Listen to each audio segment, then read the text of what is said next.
Hello everyone, welcome back to my channel. আশা করি তোমরা সবাই অনেক বেশি ভালো আছো।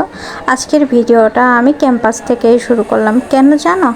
বাসায় বসে আমার তেমন একটা পড়া হয় না। এটা আমার ছোটোবেলাকার অভ্যাস। আমার বাসায় কেউ আসলে আমার তো পড়া হয় না। তারপর সাউন্ড আসলে আমার পড়া হয় না। তারপর আমার বাসায় অনেক লোকজন, আমার রিমিট পরীক্ষা চলতেছে, তার জন্য একটু প্রিপারেশান নিচ্ছিলাম। তাই আমার একটা ক্লাসে আমি এখানে পড়াশোনা করতেছিলাম। যাই হোক, পড়াশোনা তো করতে হবে। মানুষ যখন দেখবে খারাপ রেজাল্ট হয়েছে তখন তো আর বেশি কথা বলতে কেউ বাদ যায় না।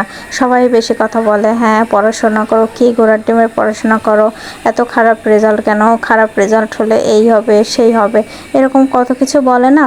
তো তার জন্য ভাবলাম বাসায় বসে পড়তে পারি না, ক্যাম্পাসে বসে রিমিট পরীক্ষাগুলো দিলাম অ্যান্ড বেস্ট একটা মার্কসও আসলো আমার কাছে। তো আরও ভালো মার্কস আসার কথা, কিন্তু কোনো একটা কারণে আসলো না।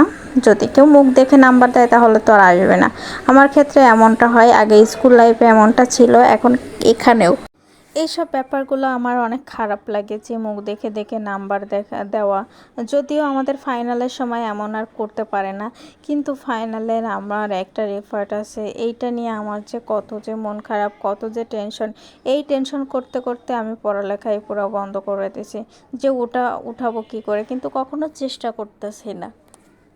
আই হোপ এখন একটু পড়াশোনা করব, কারণ সামনে যেহেতু পরীক্ষার জন্য তো আর সময় তো আর পরীক্ষার জন্য অপেক্ষা করবে না, তাই না? সময় তো চলে যাবে। তারপর আবার সামনে ঈদের ছুটিতে ছুটি কাটালে না পড়াশোনা হয় না। আমার ক্ষেত্রে আমি যখন ক্যাম্পাসে যাওয়া আসা করি তখন আমার অনেক ভালো পড়ার চাপ থাকে, ক্যাম্পাসের চাপ থাকে, সব কিছু মেলায় আমার পড়তে কেমন যেন একটু ভালো একটা ধরা বাঁধা নিয়মের ভিতর থাকে। কিন্তু আমার ক্যাম্পাস বন্ধ হলে না পড়া হয়, না হয় স্কিল ডেভেলপমেন্ট, কিছুই হয় না। আর স্কিল ডেভেলপমেন্টের কথা কি বলবো, কয়েকদিন ধরেতে আমি করতেই পারতেছি না। কারণ হচ্ছে ভাবি এইটা করব না ওইটা করব, এর জন্য কিছুই হচ্ছে না। কিন্তু খুব চুন এটা কাজটা কমপ্লিট করব। আমি দেখো এইভাবে ঝিমাই পড়ি, এটা আমার ছোটোবেলাকার অভ্যাস এইভাবে পড়া। আমার মতন কে কে এইভাবে ঝিমাই পড়ো একটু বইলো।